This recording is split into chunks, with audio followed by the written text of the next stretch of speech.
Good morning, guys. Welcome to the Liverpool FC Journal. I'm Owen James. This is your Liverpool news update for the 23rd of January. Guys, we head towards this weekend's game. 5:30 kickoff against Bournemouth at the Vitality Stadium. Will be a tough game away from home, although Bournemouth have dropped off in recent weeks in terms of their form.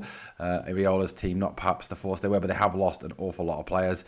Obviously, the loss of Antoine Semenyo will be hurting as well. Right, we're going to talk, obviously, the latest bits and pieces from, bits to pick up from Arne's presser this morning. We're also going to talk about the, obviously, latest transfer links, although I don't think Liverpool will. As I said on the video yesterday, I genuinely do not think Liverpool will do any business in this transfer window, which I think is a mistake. I think is a massive, massive mistake. I think we need a winger. I think we need a defender, centre-back. I'll say it till I'm blue in the face, but no one listens, so who cares? Anyway, look, let's talk a little bit about what Arne has been saying this morning. He was asked about the January transfer window.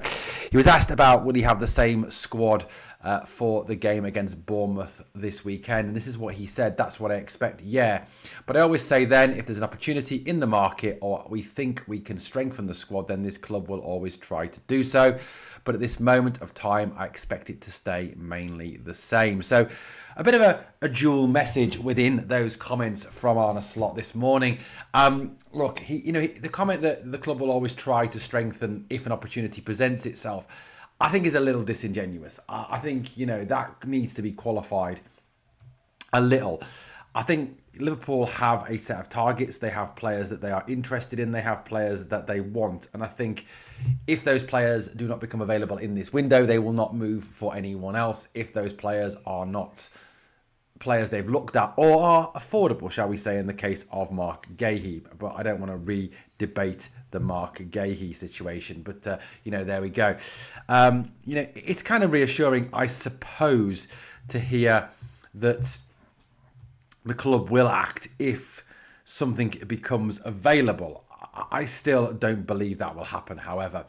I do believe the final comment that Arne Slot is making is perhaps the most accurate of all of the comments in terms of this transfer window.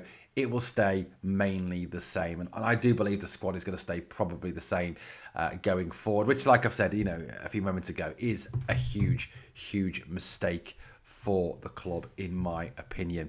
Right, look, also, obviously, on the fitness front, we've obviously found out as well today that Ibrahima Konate will not be available for the Bournemouth game at the weekend. Obviously, it's sad news that his father passed away, and that's why Ibrahima is not available this weekend, obviously, with his family in France, which is obviously very important at a sad time like that. I know that, I know it's an awful time is to lose a parent.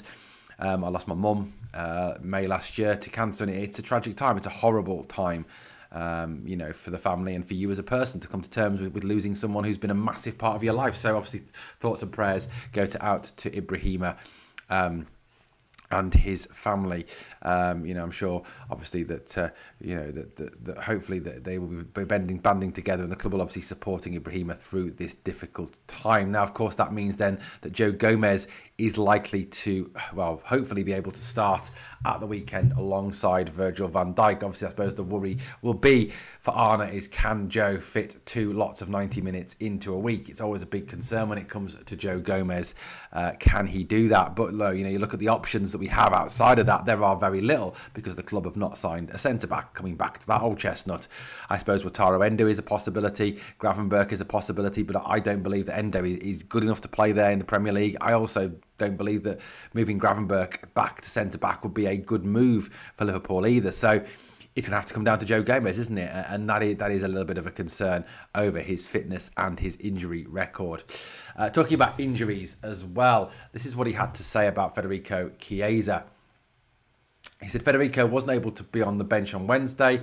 There was a recovery session yesterday, so we have to wait and see today. It's difficult for me to see whether he's available for Bournemouth. We don't expect him to be out for long, so it would make it 50-50 maybe that he's available for tomorrow. For the rest, at the moment, no one picked up a knock. No one had a problem after the game, but sometimes you start training again, you can feel something. But I expect the same players to be available for tomorrow, and Calvin Ramsey, a player who is not available for the Champions League, but will be available for the Premier League. So that's another one to add. So, positive news that it seems that no one else is injured, that no one else is out.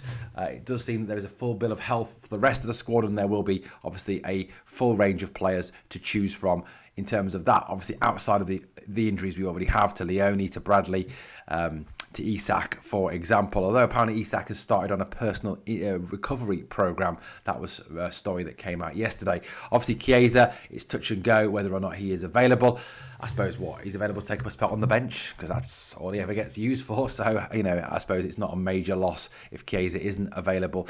Calvin Ramsey being back is good news, though, I suppose, because obviously, Frimpong, again, you've got to be careful with his hamstring and careful with his injury record as well. Having Calvin Ramsey available, I suppose, is a big positive there, and does give Arne some options there on the right-hand side that, if he doesn't want to play Salah, or he wants to rest Salah, or he doesn't want to overplay Frimpong, he has Ramsey as an option at right back. And I'd like to see Calvin given another go. Certainly when he played against Palace in that game that Arne threw away the League Cup, that he didn't let us down. He's probably one of the best players on the pitch. So, look, it's good that Calvin is back and available as part of the squad.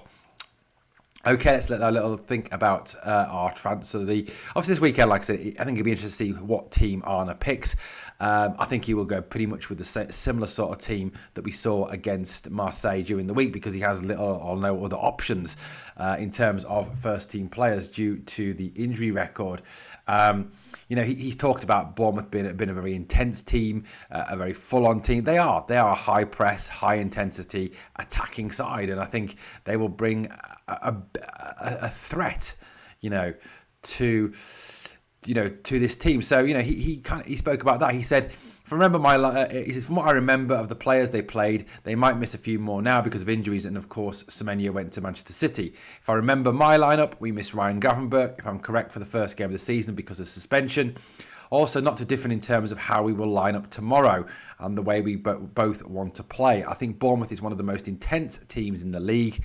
In every running stat, they are either on top or in the top 2 or 3. So, if you go there, you will have to be intense yourself. So it sounds like, obviously, Arne's fully expecting a battle, fully expecting having to work hard. And one thing I do hope Liverpool do tomorrow is to up the tempo against Bournemouth. Certainly when we've done that in the first half against Burnley and against Marseille, we looked a whole lot better. So that has got to be the big hope. Now, we know Wharton is a player that is attracting interest from a number of clubs. Real Madrid, Liverpool, obviously, rather hilariously, Manchester United. Let's face it, why would anybody want to go to Manchester United? But, Adam Wharton is a Palace player currently, but, we've seen that there is an awful lot of uncertainty around Adam Wharton. A massive amount of uncertainty about Palace as well. Crystal Palace are a club that are going to be in a major transition. You look at the situation with them, and you look at the situation where Oliver Glasner has already announced that he will leave at the end of the season. He basically publicly called out the club's board in a post-match interview after the Sunderland game last week. And it now emerges that Adam Wharton wants to leave the club this summer. That is what is being reported by a number of sources close to the player. Apparently Liverpool are very much a club that are very interested in Wharton and feel that he could fit well into their midfield. That he could be a big part of our midfield going forward, especially with the contract uncertainties around Ryan Gravenberch, Dominic Szoboszlai and Alexis McAllister. Wharton would be, of course, cost a substantial fee. He is a guy who is going to cost, I think, somewhere in the region of 80, 90 million pounds. That's what you have to pay these days for top level midfielders. As much as you might want them for cheaper than that, it ain't going to happen. Palace, I think, pretty much accept that Wharton will want to further his career, that he wants to play Champions League football, something that Steve Parish had kind of alluded to when he was questioned about the whole Wharton situation earlier in the season. So, look, it does appear that Wharton is very much on our radar, but this would be for a summer move, certainly not a January move at this point. But look, Aaron Wharton for me would be a very, very good signing for Liverpool. I think he would really add to this team. The other one, of course, obviously is Mickey van der Ven. There is still a lot of stories doing the rounds this morning that not only is Van der Ven interested in departing Spurs, but Liverpool are interested in securing his services. I think, any move for a player like Mickey van der Ven would be an excellent one. As I said, as I said on the video yesterday, Van der Ven is a top quality defender. He's quick, he's fast, he's strong, he's good on the ball, he's good in the tackle, he's a leader. I think he is certainly someone,